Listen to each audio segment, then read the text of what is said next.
8 taon tayong nagsama. Kung naging battered wife ka sa akin, hindi ka magtatagal ng 8 taon sa akin. Lahat ng gusto mo, binigay ko. Nagpakahirap ako. Nagtrabaho ko sa bukid, pagiging pag-announcer ko sa basketball. Lahat ng sahod ko, binibigay ko sa'yo.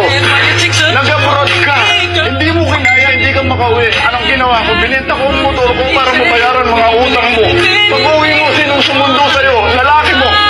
Ilang buwan makalipas, nalaman mo, buntis ka. Hindi kita sinaktan, umamin sa akin. Sinang pinagbubuntis mo ay kaibigan sa troto ko. Pero hindi kita sinaktan. Kaya huwag mo sabihin, bakit wife ka sa akin?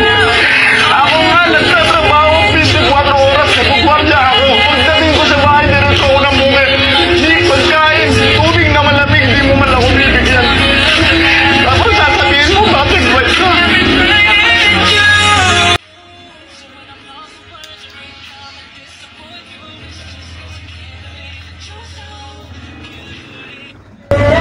Ayun, nakakita naman sa Bapo. Sinabi niya sa'yo, nandun siya sa abroad, saan? Nasa Taiwan po. Tapos sinabi niya sa'yo, nahuli mo, nalaman mo, paano? Nung una po kasi parang naglalabo na siya. Dati kasi active siya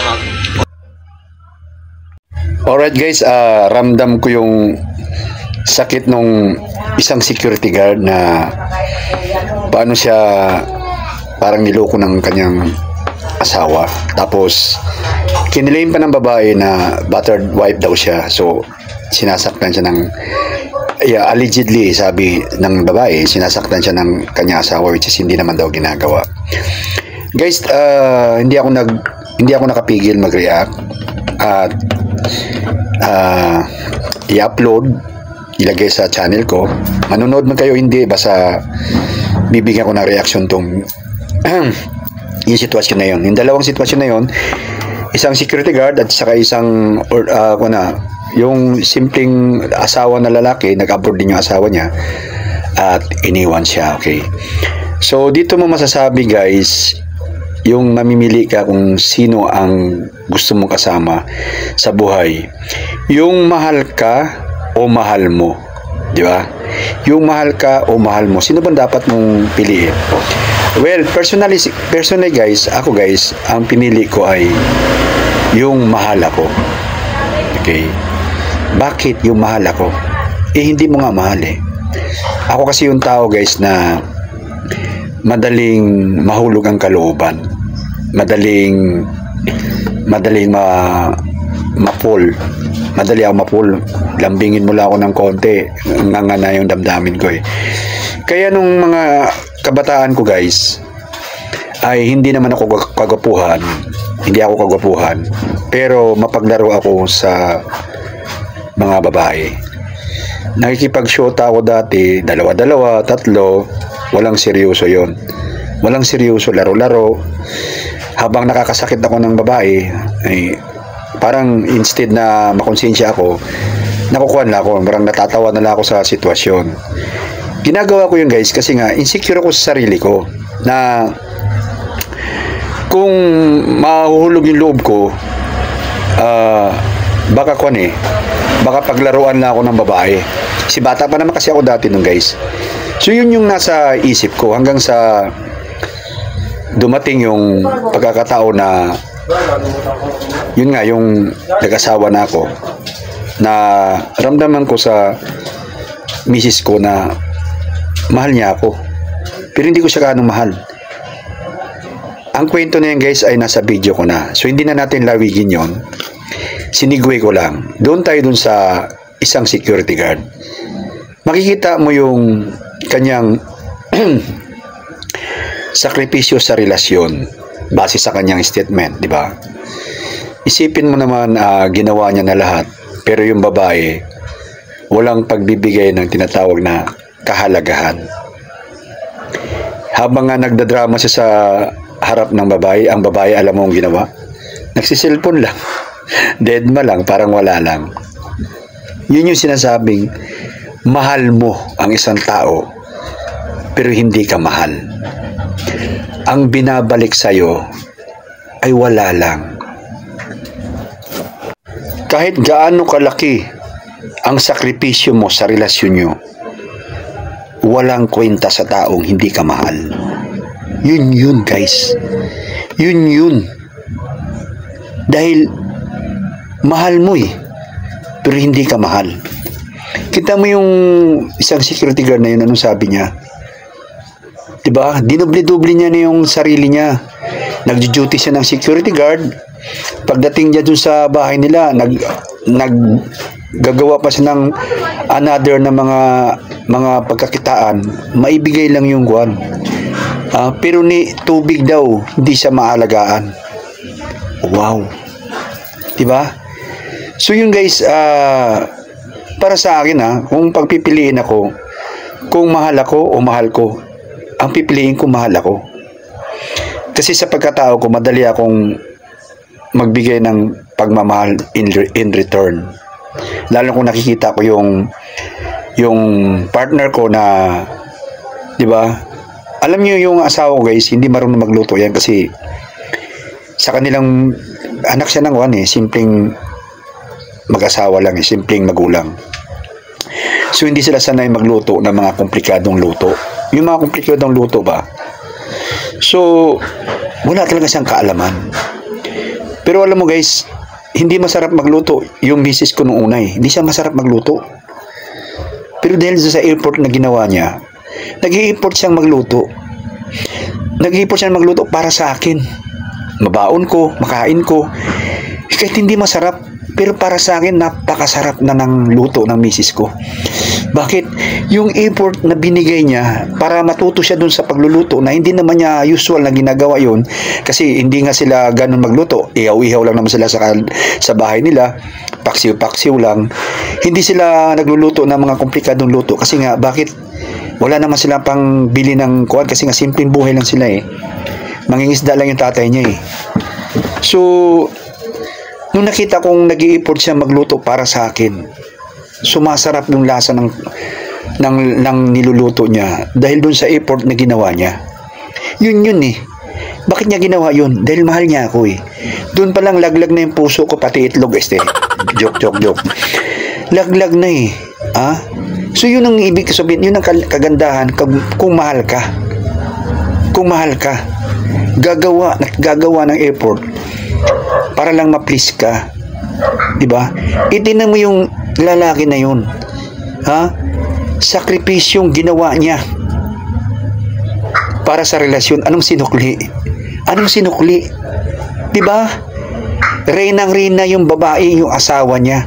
Anong sinukli? Ng lalaki. Ibig sabihin, hindi ka sapat, guys. Pagka ganun, 8 taon daw sila nagsama. Hindi mo malang naramdaman yun.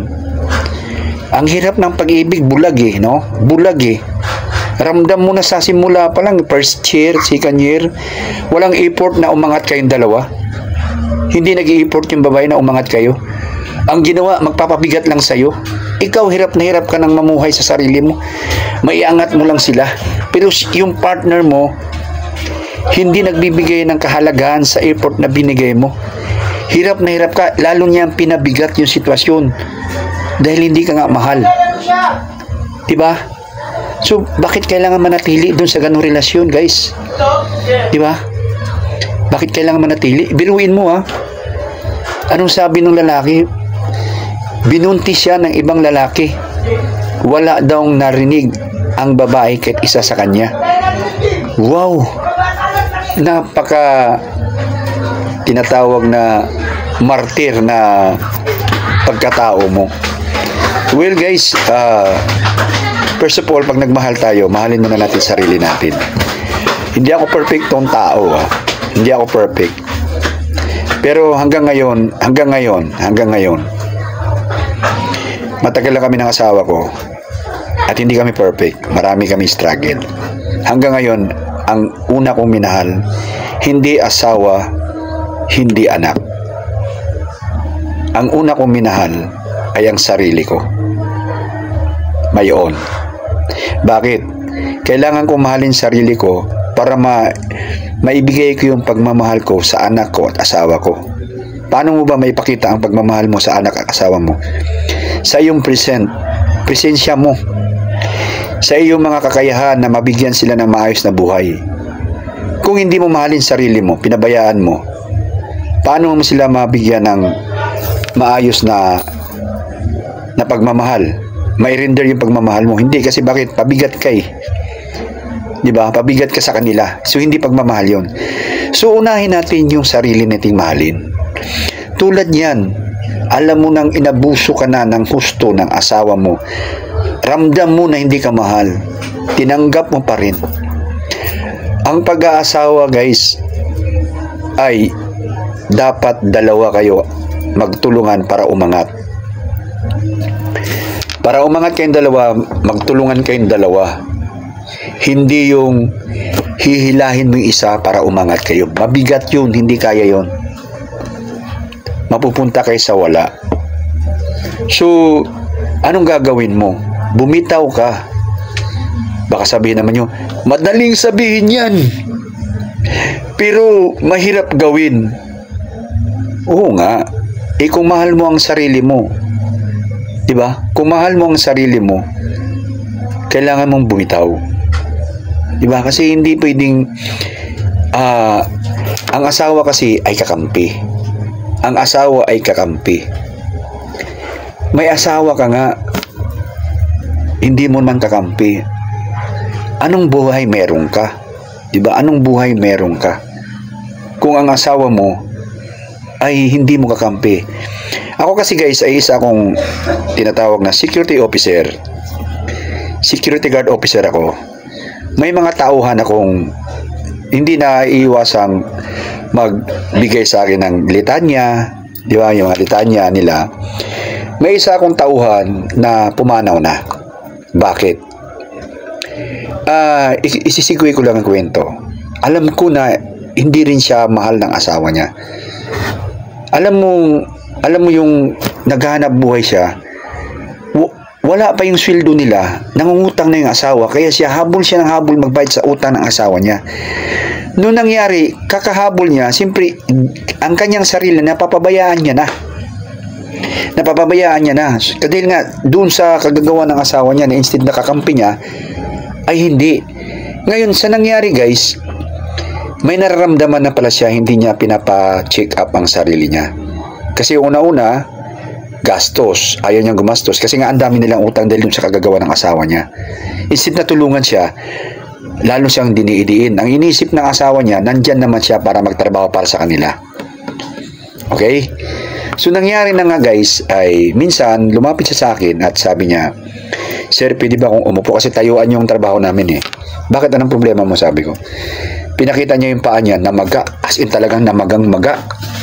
Sabi ko, hala, uric acid yan or kidney. Sabi ko.